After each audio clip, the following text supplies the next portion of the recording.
Anand pranams, Maharaj. Hare Krishna.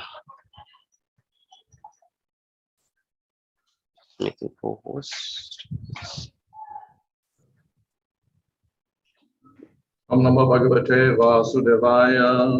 Om Namo Bhagavate Vasudevaya. Om Namo Bhagavate Vasudevaya. Om Namo Bhagavate Vasudevaya. Om Bhagavate Vasudevaya.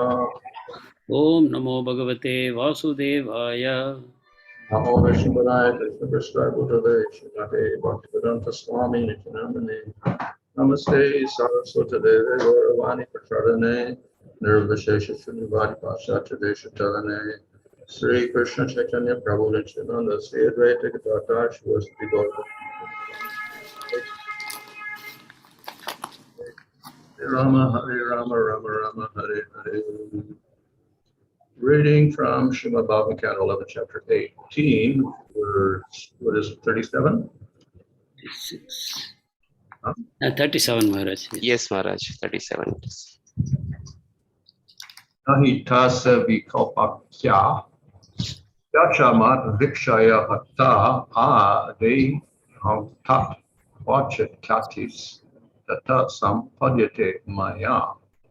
A realized soul no longer sees anything as separate from me, or as realized knowledge of me has destroyed such illusory perception. Since the material body and mind were previously accustomed to this kind of perception, it may sometimes appear to reoccur, but at the time of death, the self-realized soul achieves opulence that's equal to mine. Purport, Lord Kṛṣṇa explains in verse 32 of this chapter that all material objects are expansions of his potency. By realized knowledge of the Lord, one gives up the illusion that anything, anywhere, at any time can be separate from Lord Kṛṣṇa. Lord Kṛṣṇa has also explained, however, that one must keep the material body and mind fit for executing devotional service. Therefore, even a self-realized soul may sometimes appear to accept or reject certain conditions or objects within this world. Such brief apparent duality, a concentration of something other than Kṛṣṇa, does not change the liberated status of a self-realized soul who achieves at the time of death the same opulences as Lord Kṛṣṇa in the spiritual world. The function of illusion is to separate one from Lord Kṛṣṇa, but the brief and occasional appearance of duality in behavior or mentality of a pure devotee never separates him from the Lord. It does not constitute actual illusion, for it lacks the essential functions of illusion, namely separation of one from Lord Kṛṣṇa.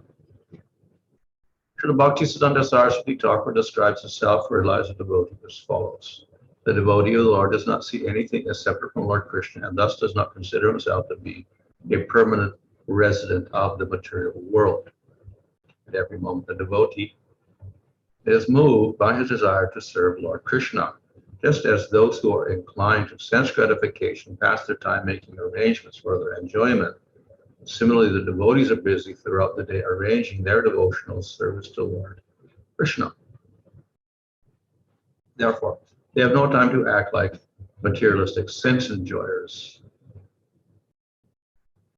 To ordinary persons, it may seem that a pure devotee is seeing something as separate from Kṛṣṇa, but a pure devotee is actually fixed in a status as a liberated soul, is guaranteed to achieve a spiritual body in the kingdom of God. Ordinary materialistic persons cannot always understand the activities of a pure devotee of the Lord, and thus they may try to minimize his position, considering it to be the same as themselves. At the end of life, however, the results achieved by the devotees of the Lord and the ordinary materialists are vastly different.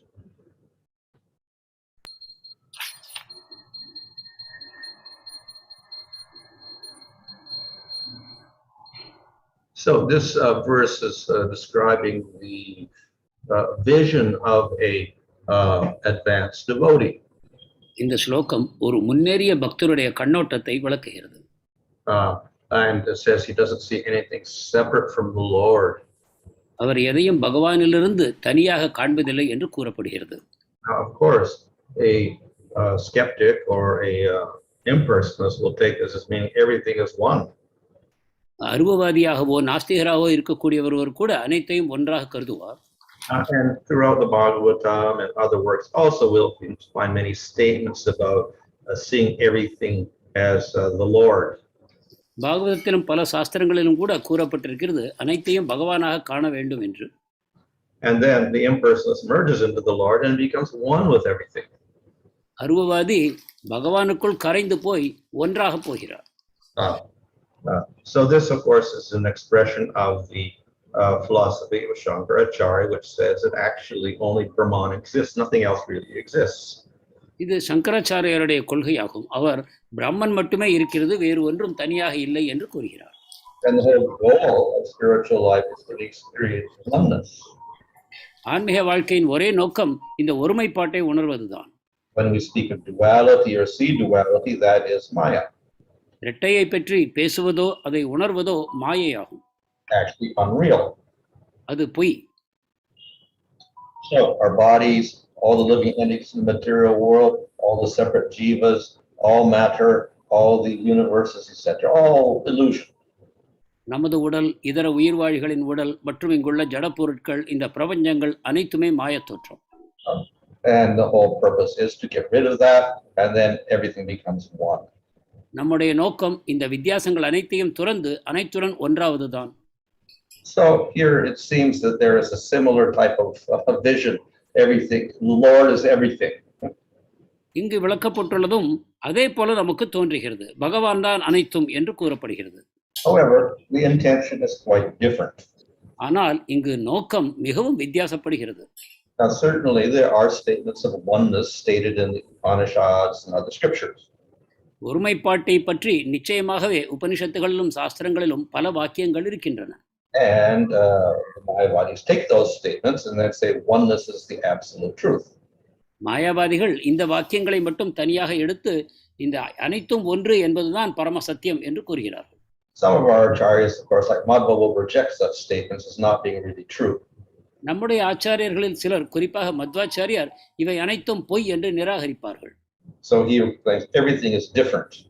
அவர் அனைத்தும் ஒன்றிலிருந்து ஒன்று மாறுபட்டது என்று கூறுவார். There is no oneness. ஒருமைப்பாடு என்பதே இல்லை என்பார். The only oneness is that the Lord controls everything. In that sense, everything is one with the Lord. ஒருமைப்பாடு என்பது அனைத்தும் பகவானால் கட்டுப்படுத்தப்படுகின்றன. அந்த அடிப்படையிலேயே அந்த ஒருமைப்பாடு இருக்கிறது. Therefore, the oneness is say, metaphorical. எனவே இங்கு ஒருமைப்பாடு என்று கூறப்படுவது ஒரு உவமையாக மட்டும் எடுத்துக்கொள்ள வேண்டும். Just as when we have a powerful leader, then one will think, identify the whole country with the leader. ஒரு சக்தி வாய்ந்த ஒரு தலைவர் இருப்பாரானால் அந்த நாடு முழுவதுமே அந்த தலைவருடன் ஒப்பிடப்படும். But actually, he's not everybody. He's not identical with everyone. ஆனால் உண்மையில் தேசத்தில் உள்ள அனைவருடனும் அவர் ஒன்று அல்ல, அவர் வித்தியாசமானவர். So statements are there, and some of our acharyas, like Madhvacharya, will reject those statements as not being absolute. எனவே இந்த ஒருமைப்பாட்டை பற்றிய வாக்கியங்கள் சாஸ்திரங்களில் இருந்தாலும் கூட மத்வாச்சாரியர் போன்ற ஆச்சாரியர்கள் அவற்றை முழுமையாக நிராகரிப்பார்கள். However, Chaitanya Mahaprabhu and even Ramanujacharya, they accept these statements in oneness. ஆனால் சைத்தன்ய மகாபிரபுவும் ராமானுஜாச்சாரியாரும் கூட இந்த ஒருமைப்பாட்டை பற்றிய வாக்கியங்களையும் ஏற்கிறார்கள். The Lord pervades everywhere, and He is all powerful, and He is identical with everything in existence spiritually and the material world. பகவான் எங்கும் நிறைந்திருக்கிறார், அனைத்து சக்திகளையும் படைத்திருக்கிறார். எனவே அனைத்திலும் வியாபித்திருப்பதன் மூலமாக அனைத்திலும் ஒன்றாகவே பகவான் இருக்கிறார். But that doesn't mean that the material world and the jivas are false. அதன் பொருள் இந்த பௌதிக உலகமும் ஜீவாத்மாக்களும் பொய் என்பது அல்ல. So, of course, that looks a little contradictory. If only the Lord exists, then how can jivas and matter exist at all? இதில் நாம் ஒரு முரண்பாட்டை காணலாம். பகவான் மட்டும்தான் இருக்கிறார் என்றால் எவ்வாறு இந்த ஜடத்தையும் ஜீவாத்மாக்களையும் நாம் காண்பது? So Chaitanya Mahaprabhu says, this is the achintya shakti of the Lord. இதை சைத்தன்ய மகாபிரபு விளக்குவார். இதுதான் பகவானுடைய அச்சிந்திய சக்தி. So he can be one with everything, he can be different from everything. பகவான் அனைத்திலும் ஒன்றாக இருக்கும் அதே சமயத்தில் அனைத்திலிருந்தும் வித்தியாசமாகவும் விளங்கலாம். So therefore oneness and difference are inherent in existence. எனவே ஒருமைப்பாடு வேறுபாடு இந்த இரண்டுமே இந்த இருப்பின் இயல்பாக அமைகின்றன. And this can happen because of the achintya shakti of the Lord. இது எவ்வாறு நடைபெறுகிறது என்றால் பகவானுடைய அச்சிந்திய சக்தியின் விளைவாக. By normal logic, it is impossible. பொதுவாக நம்முடைய தர்க்க ரீதியாக பார்த்தால் இது சாத்தியமில்லை. Our experience in the material world says things are different. நமது பௌதிக உலகத்தில் நம் அனுபவத்தை கொண்டு பார்த்தால் பொருள்கள் ஒன்றுக்கொன்று மாறுபடுகின்றன. And if an object is similar or the same, it cannot simultaneously be different. பொருட்கள் அனைத்தும் ஒன்றாக இருந்தால் அதே சமயத்தில் அவை வேறுபடுவதற்கு வாய்ப்பில்லை. If we have two objects, we cannot say there's one object. இரண்டு பொருட்கள் இருக்கும் பொழுது ஒன்றுதான் இருக்கிறது என்று நாம் கூற முடியாது. There's one object, we cannot say there are two objects. அல்லது ஒரே ஒரு பொருள் இருக்கும் பொழுது இவை இரண்டு என்று கூற முடியாது. So that's in the material world, that's how we perceive things. எனவே பௌதிக உலகத்தில் இந்த வகையில் தான் நாம் பார்க்கிறோம். But for the Lord, not so. ஆனால் பகவானுக்கு அப்படி அல்ல. So the Lord can be everything and nothing else exists. Plus simultaneously everything that exists. ஆனால் பகவான் அனைத்திலும் ஒன்றாக இருக்கலாம், அதே சமயத்தில் அனைத்திலிருந்து மாறுபட்டும் இருக்கலாம். How is it possible? It's the achintya shakti of the Lord. இது எவ்வாறு சாத்தியம் என்றால் இது பகவானுடைய அச்சிந்திய சக்தியின் காரணமாக. So when we have verses like this that talk about the great devotee sees everything with this similar to the Lord, or everything is one with the Lord, nothing is separate from the Lord, then we don't take it as that suddenly everything disappears and only Brahman exists. எனவே இந்த ஸ்லோகத்தை போல ஸ்லோகங்களை காணும் பொழுது அனைத்தும் பகவானுடன் ஒன்றாகவே இருக்கின்றன அல்லது ஒன்று போலவே இருக்கின்றன, அந்த ஒருமையில் அந்த பக்தர் இணைந்து போகிறார் என்றெல்லாம் காணும் பொழுது நாம் திடீரென்று தவறாக புரிந்து கொள்ளக்கூடாது. அது எப்படி அனைத்தும் திடீரென்று ஒன்றாக போய்விட்டது பகவானுடன் என்பதாக தவறான பொருள் கொள்ளக்கூடாது. So the devotee realizes not only oneness but also simultaneous difference. ஒரு பக்தர் ஒருமைப்பாட்டை உணரக்கூடிய அதே சமயத்தில் பகவானுடன் உள்ள வேற்றுமையையும் உணர்கிறார். Of course, because difference is perceived in the material world, it looks a little common. ஆனால் பௌதிக உலகத்தில் நாம் காணக்கூடிய வேற்றுமைகள் பரவலாக அந்த கருத்து மக்கள் கொண்டிருக்கிறார்கள். So therefore, to show that the oneness is a unique vision, then this is somewhat stressed. Maharaj? Because the oneness is unusual, it's a unique vision, therefore this gets more stress. மக்கள் பொதுவாக வேற்றுமையை பார்ப்பது சகஜம் பௌதிக உலகத்தில், ஆனால் ஒருமையை பார்ப்பது அபூர்வமாக இருப்பதன் காரணத்தால் அதில் அதிக முக்கியத்துவம் தரப்படுகிறது. But simultaneous with that, an advanced person will also see difference. அதே சமயம் மிக முன்னேறிய ஒரு பக்தர் வேற்றுமையையும் காண்கிறார். But this difference is not the same as the difference we see in the material world. ஆனால் இந்த வேற்றுமையானது பௌதிக உலகத்தில் நாம் காணக்கூடிய வேற்றுமையை போன்று அல்ல. It's difference related to the Supreme Lord. இது பரமபுருஷ பகவானுடன் தொடர்பு கொண்ட வேற்றுமையாகும். In the material world we see difference, but it's not related to the Lord at all. பௌதிக உலகத்தில் வேற்றுமைகளை காண்கிறோம், ஆனால் அது பகவானுடன் தொடர்பில் அல்ல. So in this way, the devotee, when he has this vision of the Lord is one with everything, it is not an absolute thing where everything disappears. எனவே பக்தர் அனைத்தும் பகவானுடன் ஒன்றாக காணும் பொழுது அந்த வேற்றுமைகள் அனைத்தும் மறைந்து போய் பொருட்கள் எல்லாம் மறைந்து போகின்றன என்பது அல்ல அர்த்தம். But he sees everything in relation to the Lord. அவர் அனைத்தையும் பகவானுடைய தொடர்பில் காண்கிறார். Everything is dependent on the Lord. அனைத்தும் பகவானை சார்ந்திருக்கின்றன. And thus he maintains his separateness from the Lord. இவ்வாறு தன்னுடைய தனித்தன்மையை பகவானிடமிருந்து அவர் காப்பாற்றுகிறார். So the devotee, as long as he's in the material body, he can have that vision, but he cannot stay in that vision all the time. பௌதிக உடலில் இருக்கும் வரை அந்த முன்னேறிய பக்தர் இந்த கண்ணோட்டத்தை கொண்டிருக்கலாம், ஆனால் இதை எப்பொழுதும் 24 மணி நேரமும் கொண்டிருப்பது கடினம். So they must relate to this material world also. அவர் பௌதிக உலகத்துடனும் தொடர்பு பட தேவை இருக்கிறது. So we have a devotee like Sukadeva Goswami. So he's not always in trance. Sometimes he's out of trance and he's wandering around in different places in this world. எனவே சுகதேவ கோஸ்வாமியை போல நாம் சில பக்தர்களை காண்கிறோம். அவர் எப்பொழுதும் சமாதி நிலையிலேயே இருப்பதில்லை. சில சமயங்களில் சமாதி நிலையிலிருந்து வெளியில் வந்து உலகம் முழுவதும் திரிந்து அலைகிறார். இந்த விதத்தில் அவர்கள் இரண்டு வித பார்வைகளையும் கொண்டிருக்கிறார்கள். And he observed the world, and then he came to the place where Maharaj was fasting. அவர் இந்த உலகம் முழுவதையும் காண்கிறார். அப்பொழுது பரீட்சித்து உண்ணாவிரதம் இருந்து கொண்டு அந்த இடத்திற்கும் வந்து அவரையும் பார்க்கிறார். So he relates to this material world also. இந்த விதத்தில் அவர் பௌதிக உலகத்துடனும் தொடர்பு கொள்கிறார். So in spite of that, still it is different from how a materialist will relate to the world. இருப்பினும் கூட அத்தகைய தூய பக்தர்கள் பௌதிக உலகத்துடன் தொடர்பு கொள்வது ஒரு பௌதிகவாதியை விட மிக வேறுபட்ட விதத்தில் அமைகிறது. Related to the world definitely, but with no self-interest. அவர்கள் நிச்சயமாக பௌதிக உலகத்துடன் தொடர்பு கொள்கிறார்கள், ஆனால் அதில் எந்த விதமான சுயநலமும் இல்லை. He has no idea that he's the material body. தான் ஒரு பௌதிக சரீரம் என்ற உணர்வு அவருக்கு துளிக்கூட இல்லை. So in this way he operates, he carries out activities very, very nicely in the material world with detachment. இந்த விதமாக பௌதிக உலகத்தில் அவருடைய செயல்பாடுகள் அனைத்தையும் மிக அருமையாக முழுமையான பற்றின்மையுடன் அவர் நடத்துகிறார். So he's never attached to material identity. அவருக்கு பௌதிக அடையாளத்துடன் ஒருபொழுதும் அந்த மாயை உண்டாவதில்லை. So there is no fault in such a devotee carrying out activities in this world. எனவே அத்தகைய பக்தர் இந்த பௌதிக உலகத்தில் செயல்களை செய்வது ஒரு குறை அல்ல. So this is of course what we call a jivan mukta. இத்தகைய நபரை நாம் ஜீவன் முக்தர் என்று அழைப்போம். So as long as he is living, no fault is there, so he doesn't accrue any karmas. When he leaves his body, then he goes to the spiritual world. அவர் இங்கு உயிர் வாழும் வரை அவர் தன்னுணர்வு இல்லாமல் பௌதிக உணர்வு இல்லாமல் இருக்கிறார். எனவே அவரிடம் எந்த குறையும் இல்லை. அவர் இந்த உடலை நீக்கும் பொழுது அவர் ஆன்மீக உலகத்துக்கு சென்று சேர்கிறார். So this verse talks about getting opulences equal to the Lord. இந்த ஸ்லோகம் அத்தகைய பக்தர் பகவானுக்கு இணையான ஐஸ்வர்யங்களை பெறுகிறார் என்று கூறுகிறது. This is not the desire of the devotee. It's not his goal.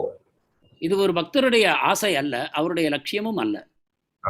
He may achieve different things definitely because the Lord honors the devotees. அவருக்கு பல்வேறு ஐஸ்வர்யங்கள் வந்து சேரலாம், ஏனென்றால் பகவான் அவருக்கு அவற்றை தர விரும்புகிறார்.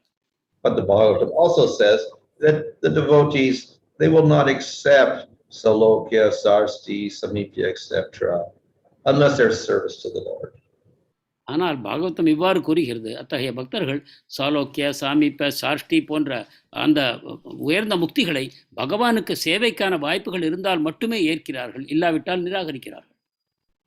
So if these things assist his service to the Lord, then he will accept those things. எனவே இத்தகைய ஐஸ்வர்யங்கள் பகவானுடைய சேவையில் துணை புரியுமானால் மட்டுமே அவர் ஏற்கிறார், இல்லாவிட்டால் நிராகரிக்கிறார். So if we're to serve the Lord in the spiritual world, then we need some sort of body with senses in it. ஆன்மீக உலகத்தில் பகவானுக்கு சேவை செய்ய வேண்டுமென்றால் நமக்கும் ஒரு சரீரம் தேவைப்படுகிறது, அதில் புலன்களும் தேவைப்படுகின்றன. But we cannot serve with a material body, that's temporary. நமது பௌதிக சரீரத்தினால் அவருக்கு சேவை செய்ய முடியாது, ஏனென்றால் இதுவோ தற்காலிகமானது. Therefore, getting a spiritual body is an assistant for the devotee's service in the spiritual world. எனவே ஆன்மீக சரீரத்தை பெறுவது என்பது பகவானுக்கு ஆன்மீக உலகத்தில் சேவை செய்வதற்கு ஒரு வசதியாக உயிர் வாழ்க்கை தரப்படுகிறது. But in the spiritual world, there are different types of bodies also. அதே சமயம் ஆன்மீக உலகத்தில் பல வகையான சரீரங்களும் இருக்கின்றன. So the devotee will also not accept a body which is unsuitable. பக்தர் தனக்கு உபயோகமில்லாத ஒரு உடலை ஆன்மீக உலகத்தில் ஏற்க மாட்டார். So when Gopal went to Vaikuntha, then the people said, "Oh," and then he went to Dwarka and all this. When he went to Vaikuntha, then the people there said, "You should get a body like us. Don't look like a cowherd boy. You have to get 4 arms." அவர் கோபகுமார் வைகுண்டத்திற்கு போன பொழுது அங்கிருந்த வைகுண்டவாசிகள் கூறினார்கள், நீ 2 கைகளுடன் கோபனை போல இருக்கக்கூடாது, எங்களைப் போல 4 கரங்களை பெற வேண்டும் என்று கூறினார்கள். But he was not attracted to that at all. ஆனால் அவர் அதில் கவரப்படவில்லை. So the devotee will accept a body which is favorable for his service. எனவே ஒரு பக்தர் தன்னுடைய சேவைக்கு எந்த சரீரம் சாதகமாக இருக்குமோ அதையே ஏற்கிறார். Similarly, Salokya, the devotee is not praying only to go to Vaikuntha, but if he's in the spiritual world, that's also favorable for his service. அதே போலத்தான் சாலோக்கியம் என்பது ஒரு பக்தர் நான் வைகுண்டத்துக்குத்தான் போக வேண்டும் என்று பிரார்த்திப்பதில்லை, ஆன்மீக உலகத்தில் எங்கிருந்தாலும் சேவைக்கு சாதகமாக இருக்கும் பொழுது அதை ஏற்கிறார். But if he joins the Lord in his pastimes in the material world, the devotee will also accept that. அதே போல பௌதிக உலகத்தில் பகவானுடைய லீலைகளில் இணைந்து கொள்ளக்கூடிய ஒரு வாய்ப்பு கிடைக்கும் என்றால் அதையும் பக்தர் ஏற்கிறார். Because the pastimes in the material world are actually part of the spiritual world. ஏனென்றால் பௌதிக உலகத்தில் பகவானுடைய செயல்பாடுகள் அனைத்தும் ஆன்மீக உலகத்தின் செயல்பாடுகளில் ஒரு பகுதியே ஆகும். Of course, the devotee, even if he gets birth after birth in the material world and serves the Lord, he will also accept that. அதே சமயம் ஒரு பக்தர் மீண்டும் மீண்டும் இந்த பௌதிக உலகத்தில் பிறவி எடுக்க வேண்டும், அதே சமயம் பகவானுக்கு சேவை செய்ய முடியும் என்றால் அதையும் அவர் ஏற்க தயாராகிறார். But if he is stuck in the material world all the time with the material body, that material world keeps changing. There is destruction at the end of the day of Brahma, there's destruction at the end of the life of Brahma, etc. So this is also an inconvenience for service. அதே சமயம் பௌதிக உலகத்திலே நிலைத்து இருக்க வேண்டும் என்றால் பௌதிக உலகத்தில் உள்ள பொருட்கள் மாறிக்கொண்டே இருக்கின்றன, அனைத்தும் அழிந்து போகின்றன, பிரளயத்தின் இறுதியில் அனைத்தும் இல்லாமல் போகின்றன. இத்தகைய மாற்றங்கள் ஒரு பக்தருக்கு அவருடைய சேவைக்கு தொந்தரவாக அமைகின்றன. So it is preferable that he gets a permanent place. எனவே அவர் வாழ்வதற்கு ஒரு நிரந்தரமான இடம் கிடைப்பது அவருக்கு சாதகமாகும். And so for that reason, the Lord takes the devotees to the spiritual world. அந்த காரணத்தினால்தான் பகவான் பக்தரை ஆன்மீக உலகத்துக்கு அழைத்து செல்கிறார். There is no destruction there. அங்கு அழிவு என்பதே இல்லை. So that's favorable for the devotee's service. அது பக்தரின் சேவைக்கு சாதகமான நிலை. So, of course, samipya is being close to the Lord. சாமீப்யா என்பது பகவானுக்கு அருகாமையில் இருப்பது. But when it's close to the Lord but doesn't serve him, what is the use? ஆனால் பகவானுக்கு அருகில் இருக்கும் அதே சமயம் அவருக்கு சேவை இல்லை என்றால் என்ன பயன்? So some devotees also don't crave even for closeness. They want to be a little distant from the Lord. எனவே சில பக்தர்கள் பகவானுக்கு அருகாமையில் இருக்க வேண்டும் என்று கூட விரும்புவதில்லை. பகவானிடம் சிறிது விலகி இருக்கவே அவர்கள் விரும்புகிறார். And this increases their longing for the Lord. இது அவர்களுக்கு பகவான் வேண்டும் என்ற ஏக்கத்தை அதிகரிக்கிறது. However, the Lord also likes to be close to his devotees. அதே சமயம் பகவான் பக்தர்களுக்கு அருகில் இருக்க விரும்புகிறார். So therefore, the Lord will bring the devotee closer and closer. எனவே பகவான் பக்தர்களை தனக்கு மேலும் மேலும் அருகில் அழைக்கிறார். So in this way, the devotee may accept all of these things when they are favorable for his service. எனவே ஒரு பக்தர் இவை அனைத்தையும் தன்னுடைய சேவைக்கு சாதகமாக இருக்கும்பொழுது ஏற்றுக்கொள்கிறார். Something called sharshti means you get powers like the Lord. சாஷ்டி என்பது பகவானை போன்ற சக்திகளை பக்தர் பெறுகிறார். But in Vaikuntha, Gopakumar was not interested in showing powers.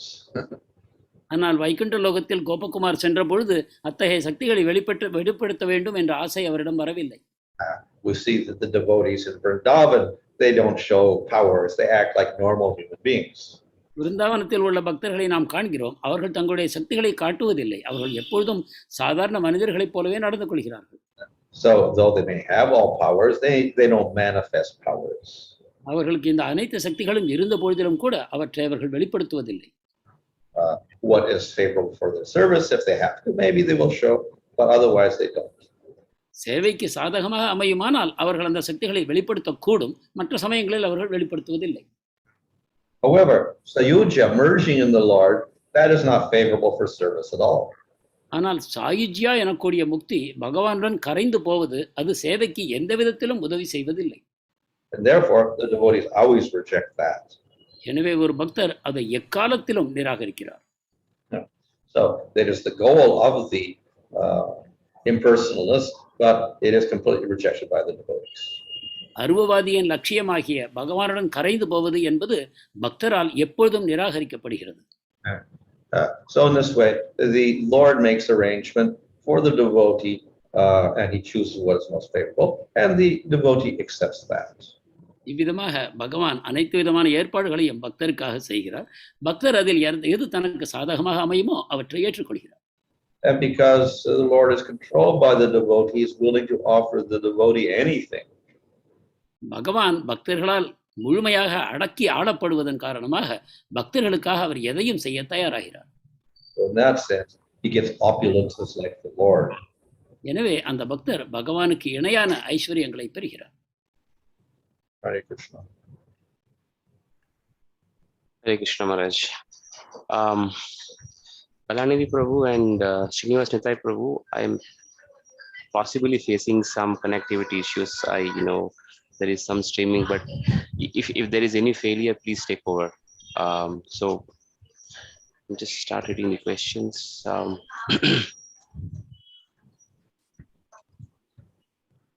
This logic of achintya bheda abheda tattva is so easy to understand, as the way you explained, Maharaj. Why is then the Mayavadis and others reject this and cannot understand this tattva? Maharaj, நீங்கள் விளக்கியபடி அச்சிந்திய பேத தத்துவம் மிக சுலபமாக நமக்கு புரிகிறது. ஏன் மாயாவாதிகளும் இதர மக்களும் இதை புரிந்து கொள்ள கஷ்டப்படுகிறார்கள்? Well, most of it is because of association. முக்கியமாக இது ஒருவருடைய சகவாச தோஷத்தின் காரணமாக விளைகிறது. By association, they develop their spiritual goal. சகவாசத்தின் காரணமாக அவர்களுடைய ஆன்மீக லட்சியம் தோன்றுகிறது. And some like merging in Brahman, they impersonal, they associate with impersonalists and they develop that very strongly. பிரம்மனில் கரைந்து போவது, பகவானுடைய அருவ இதில் ஈடுபாடு கொள்வது, இவை அனைத்தும் அத்தகைய பக்தர்களுடன் சங்கம் கொள்வதன் காரணமாக விளைகிறது. And once they're convinced of that, it is very difficult to change. இதில் அவர்கள் முழுமையான நம்பிக்கையை வளர்த்து கொண்ட பிறகு அவர்களை மாற்றுவது கடினமாகிறது. Those who associate with devotees, then they develop a completely different way of seeing spiritual life. ஆனால் பக்தருடன் சங்கம் கொள்வார்களானால் அவர்கள் ஆன்மீக வாழ்க்கையை முழுமையாக வேறு கண்ணோட்டத்தில் காண்கிறார்கள். But the nature of scripture is such you can interpret as you like. ஆனால் சாஸ்திரத்தின் இயல்பு எவ்வாறு இருக்கிறது என்றால் அதை எந்த விதமாகவும் நீங்கள் பொருள்படுத்தலாம். Therefore, the impersonalists can take the scriptures and come out with an impersonalist conclusion. எனவே அருவவாதிகள் இதே சாஸ்திரங்களை எடுத்துக்கொண்டு அருவமான ஒரு முடிவுக்கு வர முடியும்.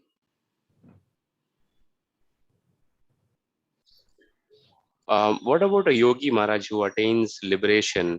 Does he also get sarshti liberation, like powers like the Lord? ஒரு யோகியும் கூட பகவானுடைய சாஷ்டி எனக்கூடிய அந்த ஐஸ்வரியத்தை பெறுகிறாரா? Well, oneness means they have no perception of anything. ஒன்றாவது என்றால் அவர்களுக்கு எந்த விதமான தனிப்பட்ட உணர்வும் இல்லை. No body, no head, no foot, no power, no nothing. உடல் இல்லை, தலை இல்லை, கால் இல்லை, எந்த விதமான சக்திகளும் இல்லை. Material world, no object of perception. பௌதிக உலகமோ எந்த விதமான புலன்களோ அவர்களுக்கு இல்லை. So power cannot manifest in relation to anything. எனவே அவர்களுடைய சக்தி ஏதோ ஒரு தொடர்பில் தான் அது வெளிப்பட வேண்டும். அந்த வாய்ப்பே அவர்களுக்கு இல்லை.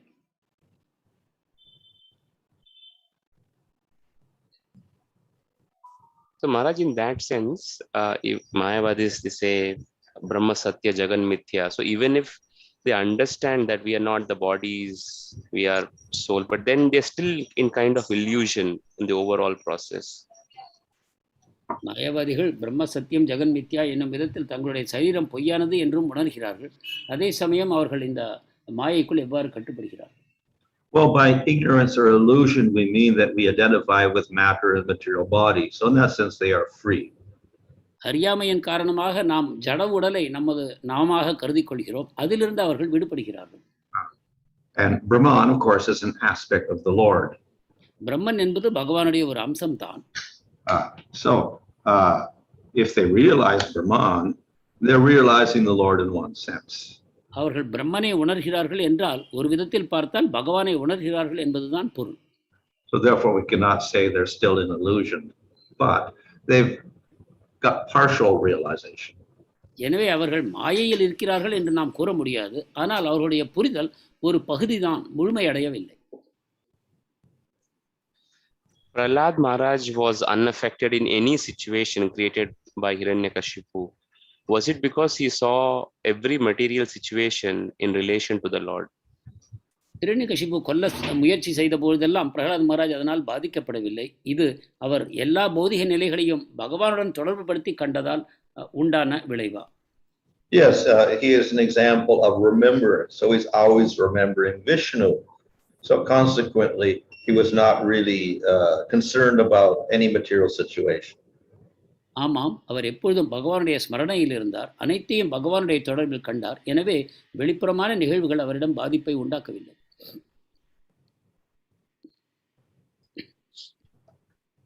Maharaj mentioned that in the material world, two objects cannot be same as well as different at the same time. But in the material world also, we cannot find difference between two dissimilar objects. Huh? There could be some typo error here, Maharaj. I'm just reading. But in the material world also, we cannot find a difference between two dissimilar objects. What's that mean? 1 second. I'll just skip this. Srimad Sudarshan Prabhu, if we can just see if we can rephrase it and send it. I'll just skip it for now. I'll come back to this. Thank you. There's a question on YouTube. Hare Krishna Maharaj. What is the destination of Paramatma Yogi? Will they get any of the Sarupya Sashti? I sure yes. பரமாத்மா யோகிக்கான விளைவுகள் என்ன? அவருக்கு இந்த சாரூபிய சாஷ்டி போன்ற விளைவுகள் கிடைக்குமா? So most of the Paramatma yogis are also impersonalists. So they realize Paramatma, but their goal is to merge into him. பரமாத்மா யோகிகள் அநேகமாக அருவவாதிகளாகத்தான் இருக்கிறார்கள். எனவே அவர்கள் பரமாத்மாவை உணர்கின்ற அதே சமயத்தில் அவரில் கரைந்துதான் போகிறார்கள். So Jiva Goswami describes in the Sandarbhas that the yogi may merge into the effulgence of Paramatma or into Paramatma's body. எனவே ஜீவ கோஸ்வாமி சந்தர்ப்பங்களில் விளக்குகிறார், அவர் பகவானுடைய அந்த சரீரத்துக்குள் கரைந்து போகலாம் அல்லது அவருடைய சரீரத்திலிருந்து வரக்கூடிய தேஜஸில் அவர் கரைந்து போகலாம். Of course, some Paramatma yogis may associate with devotees and develop devotion. Then they get a type of mixed yoga, Mr. Bhakti, and they can get up to Shantarasa in the spiritual world. ஆனால் சில பரமாத்மா யோகிகள் பக்தர்களுடைய தொடர்பு கிடைத்ததன் காரணமாக யோகமிஸ்ர பக்தியை செய்கிறார்கள். அப்பொழுது அவர்கள் பகவானுடைய அந்த சாந்த ரசத்து வரைக்கும் அவர்கள் செல்லும் வாய்ப்பு உண்டாகிறது.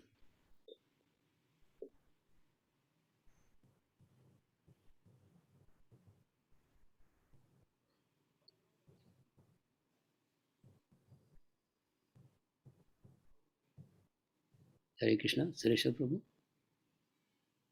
Sorry, Prabhu, I was speaking on mute. So this question has come now, the rephrase question. What I meant was, we can find difference between one man and another, but cannot between one man and a car.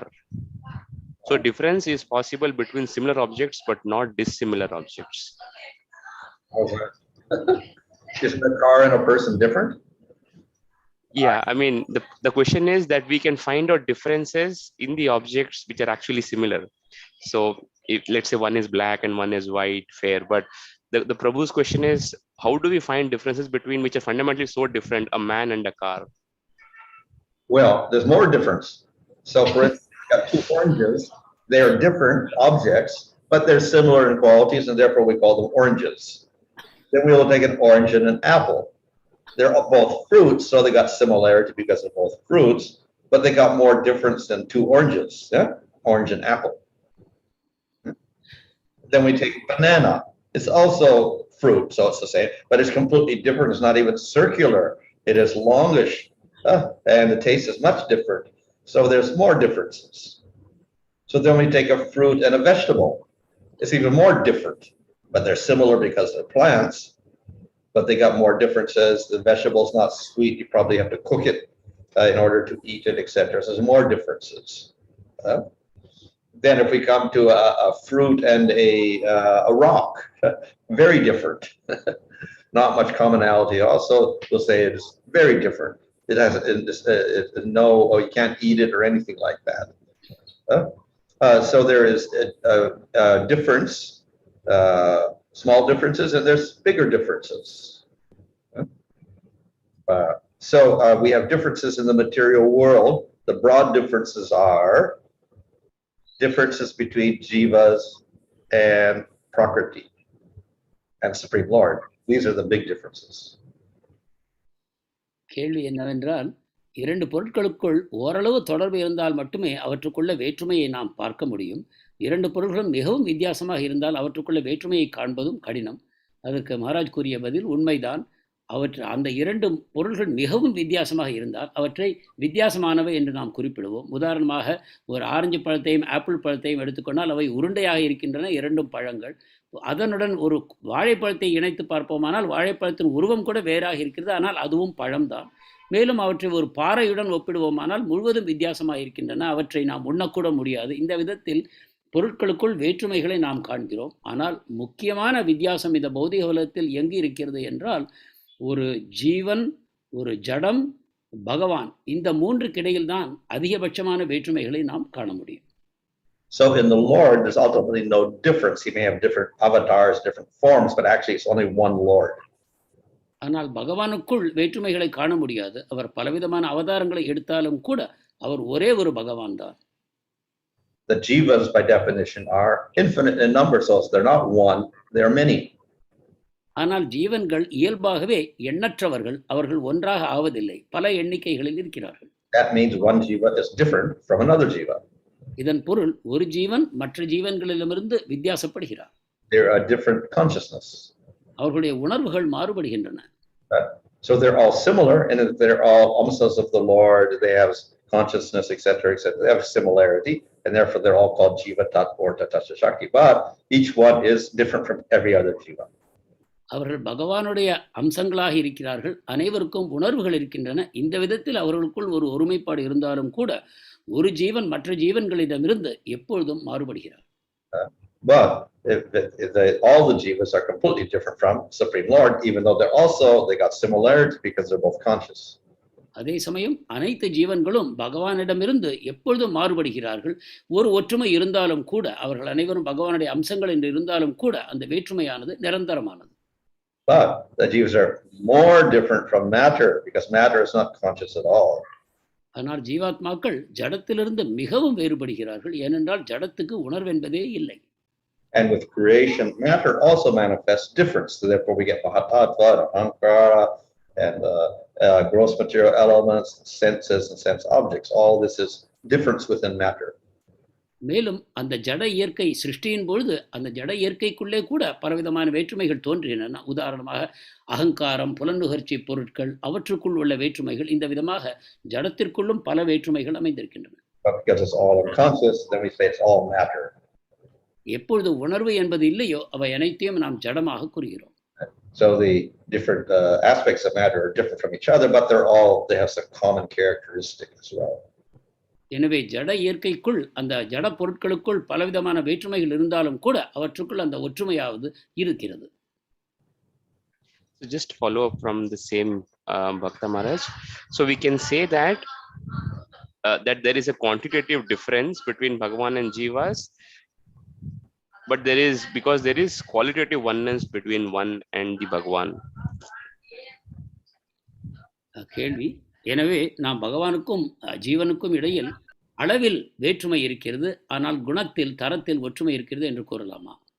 Well, quantitative in the sense there's many jivas in one Lord, but on the other hand, the other way around, the Lord is everything and the jiva is very small. So this goes both ways, quantity wise. பல ஜீவன்கள் இருக்கிறார்கள், ஒரே பகவான் இருக்கிறார் என்னும் விதத்தில் ஒரு வேற்றுமையை காண்கிறோம். அதே சமயத்தில் அளவு பரிமாணத்தில் பார்ப்போமானாலும் கூட ஜீவாத்மாக்கள் எல்லாம் பகவானுக்குள்ளிருந்து தான் வருகிறார்கள் என்ற விதத்தில் ஜீவாத்மாக்கள் பகவானுடன் அந்த வேற்றுமையும் கொண்டிருக்கிறார்கள். But as far as oneness and qualities, yes, a similarity, but not exactly. So the jiva can have 50 or 55 qualities. Kṛṣṇa has 64 qualities. There's also difference. குண அளவில் பகவானை ஒத்திருக்கிறார்கள் என்று கூறினாலும் கூட அதிலும் பகவான் 64 குணங்களையும் முழுமையாக பெற்றிருக்கிறார். ஜீவாத்மாக்கள் குறைவாக பெற்றிருக்கின்றன. அந்த விதத்திலும் கூட குணத்தளவிலும் அவர்களுக்குள் வேற்றுமை இருக்கிறது. Maharaj, you mentioned about Jivan Mukta, and because they're all free from material reaction, Maharaj, you mentioned that if the desire, it does not make a difference that the Jivan Mukta continues to serve in the material world. So even without the karmic reaction, how does the body gets a shape generated? ஒரு ஜீவன் முக்தரான பக்தர் பகவானுடைய சேவைக்காக மீண்டும் மீண்டும் பௌதிக உலகத்துக்கு வரவும் தயாராகிறார் என்று நீங்கள் கூறினீர்கள். அப்பொழுது அவருக்கு கர்மத்தின் பாதிப்பு எதுவும் இல்லை என்றால் அவருடைய சரீரம் அவருக்கு எவ்வாறு வாய்க்கிறது, ஜட சரீரம்? Well, if he gives up this body, he has no more karma. He won't get another body, so he gets liberation. அவர் இந்த உடலை விடும்பொழுது அவருக்கு எந்த விதமான கர்மமும் மிச்சமில்லை என்றால் அவர் மீண்டும் ஒரு பௌதிக உடலை பெறுவதில்லை, அவர் முக்தி அடைகிறார். But if he's jivan mukta in this lifetime with no karma, then karma is not acting on him, but the Lord does the activities, arranges things for him. இந்த வாழ்க்கையிலேயே அவர் ஜீவன் முக்தராக கர்மம் அவரை தொடாத விதத்தில் அவர் அதன் உன்னத நிலையை அடைவாரானால் பகவான் அவருக்கு உண்டான சேவைகளை அவர் ஏற்பாடு செய்கிறார்.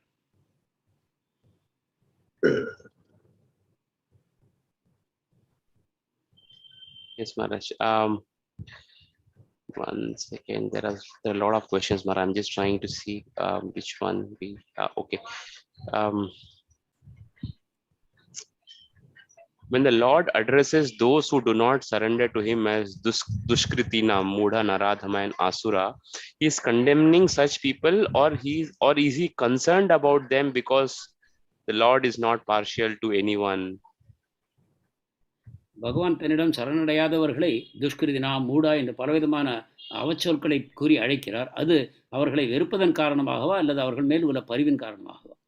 Well, he's not discriminating against anybody, but he's giving a description. அவர் யாருடனும் வேற்றுமை காண்பதில்லை, அவர் அவர்களை பற்றிய ஒரு விளக்கத்தை தருகிறார்.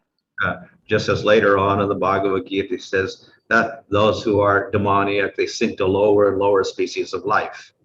பகவத்கீதையிலும் இவ்வாறு கூறப்படுகிறது, யார் அசுர குணங்களை கொண்டிருக்கிறார்களோ அவர்கள் மேலும் மேலும் தாழ்ந்த யோனிகளில் பிறப்பெடுக்கிறார்கள் என்று. So that is not the Lord, this is the law of karma acting. அது பகவானுடைய செயல்பாடு அல்ல, அது கர்மா என்னும் சட்டத்தின் செயல்பாடு. Choose to do certain activities, then they will sink down. சில தவறான செயல்களை செய்ய ஒருவர் முற்படுவாரானால் அதன் பாவ விளைவுகளை அவர் சந்திக்க வேண்டும். So but jivas make choices, and according to that they'll get different results. ஜீவன்கள் தேர்வுகளை செய்கின்றன, அதன் விளைவாக வெவ்வேறு பலன்களை பெறுகின்றன. Thank you, Maharaj. I don't know, this is a comment or a question. It says, immensely blessed to listen to this lecture. Srimad Bhagavatam 1-11 explains Brahmeti, Paramatmeti, Bhagavan iti sampadyate. Bhagavan realization is the most complete and ultimate realization. So it ends there. So I am believing it's a comment. So I'm moving ahead. There's a reference to 1st Canto, 4th chapter, 31st verse, the purport wherein it's the appearance of Sri Narada. The purport says, unless one is fixed in the normal condition of service, neither the Lord nor living being can become fully satisfied. The question is, how Lord is not satisfied? Bhagavatam முதல் ஸ்கந்தத்தில் இவ்வாறு கூறப்படுகிறது, ஒரு ஜீவாத்மா தன்னுடைய இயல்பான நிலையில் பகவானுடைய சேவகன் என்ற நிலையில் அது நிலை பெறவில்லை என்றால் ஜீவனும் சரி பகவானும் சரி முழுமையான திருப்தி அடைய முடியாது என்று கூறுகிறது. பகவான் அதிருப்தி அடைவது எவ்வாறு? Well, the Lord is pleased with bhakti. பகவான் பக்தியினால் திருப்தி அடைகிறார், மகிழ்ச்சி அடைகிறார். And the more bhakti, the more he's pleased.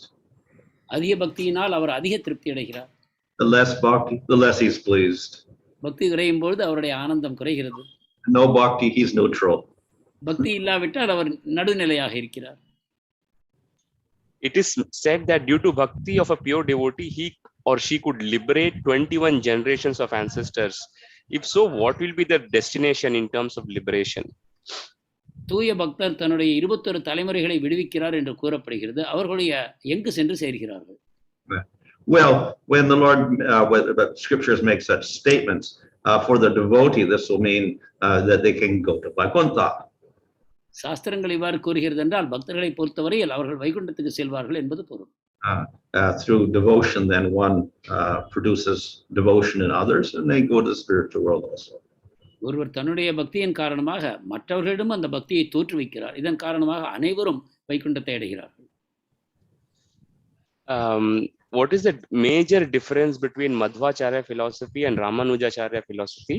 Kindly brief. And the second part is, if a person wants to follow sadhana bhakti perfectly or following perfectly, how does he develop pride? Is this not a flaw in the process? Madhvacharya மற்றும் ராமானுஜாச்சாரியருடைய கோட்பாடுகளுக்குள்ள முக்கியமான வேறுபாடை நீங்கள் விளக்க வேண்டும். அடுத்ததாக சாதனா பக்தியை ஒருவர் பின்பற்றுகிறார் என்றால் அதிலிருந்து அவருக்கு கர்வம் எவ்வாறு விளையலாம்? அது ஒரு குறைபாடு அல்லவா? Well, they both agree that Jiva is different from the Lord and different from Prakriti. மத்வரும் ராமானுஜரும் இரண்டு பேருமே ஜீவன் பகவானிலிருந்து வேறுபட்டவர் என்பதை ஏற்றுக்கொள்கிறார்கள். They all believe in the process of bhakti. அவர்கள் இருவருமே பக்தி பாதையில் ஒப்புமை கொண்டிருக்கிறார்கள். So the difference is in the philosophy. வேற்றுமை தத்துவ அடிப்படையில் தான், கொள்கையின் அடிப்படையில். So in explaining the relationship between the Lord and the material world, they have dvaita or vishishtadvaita. பகவானுக்கும் இந்த பௌதிக உலகத்திற்கும் இருக்கக்கூடிய தொடர்பை விளக்கும் சமயத்தில் ஒருவர் துவைதத்தை கூறுகிறார், மற்றவர் விசிஷ்ட துவைதத்தை கூறுகிறார். So Dvaita says that things intrinsically are different. Lord is different from matter, matter is different from jiva. துவைதம் அடிப்படையிலேயே அனைத்துக்கும் வேற்றுமை இருக்கிறது. பகவானுக்கும் ஜடத்துக்கும் ஜீவனுக்கும் நிரந்தரமான வேற்றுமைகள் இருக்கின்றன என்று மத்வர் கூறுகிறார். But Ramanujacharya emphasizes the oneness statements of the Upanishad. So therefore he says everything is one with the Lord. ஆனால் ராமானுஜாச்சாரியர் உபனிஷத்துகளின் அடிப்படையில் அனைத்தும் பகவானுடன் ஒன்று என்ற அந்த ஒருமைப்பாட்டில் அதிக முக்கியத்துவம் தருகிறார். But the jivas are still different from the Lord. இருப்பினும் ஜீவாத்மாக்கள் பகவானிடமிருந்து வேறுபட்டவர்கள் தான் என்று கூறுகிறார். So how can that be? இது எவ்வாறு சாத்தியம்? So he says it is like the object with its quality. இது ஒரு பொருளும் அதனுடைய குணங்களும் எவ்வாறு வேறுபட்டனவோ அதை போல. The object and the quality are different. ஒரு பொருளும் அதன் குணங்களும் வேறுபட்டவை. But they're also very similar. இருப்பினும் அவை மிகவும் ஒன்று போலவே தோன்றுகின்றன. If we take the quality from the object is no longer the object. ஒரு பொருளிடமிருந்து அதனுடைய குணங்களை பிரித்து விட்டீர்களானால் அது அந்த பொருளாக இருக்காது. So in that sense there's oneness. இந்த விதத்தில் ஒருமைப்பாடு இருக்கிறது. So the Lord is one with everything, and he's also different. பகவான் அனைத்துடனும் ஒன்றாகவும் இருக்கிறார், அதே சமயம் வேறாகவும் இருக்கிறார். But the second part was if a person wants to follow sadhana bhakti perfectly or following perfectly, how does he develop pride? Is this not a flaw in the process? Yeah, if he develops pride, then that will destroy his bhakti. சாதனை செய்யும் பொழுது ஒருவருக்கு கர்வம் விளையும் என்றால் அவருடைய பக்தி அழியும். That is it for today, Maharaj. Thank you so much. Dandavat pranams. Grantaraj Srimad Bhagavatam ki jai, Jagat Guru Srila Prabhupada ki jai, His Synonyms Bhanu Swami Maharaj ki jai, Gop Premanande, Hari Hari Bo. I think there were a lot of questions. We were not able to maybe cover all of them, but I must assure you that we can cover this in the upcoming sessions. Hare Krishna.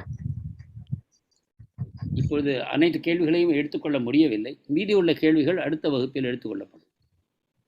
Just let me stop there.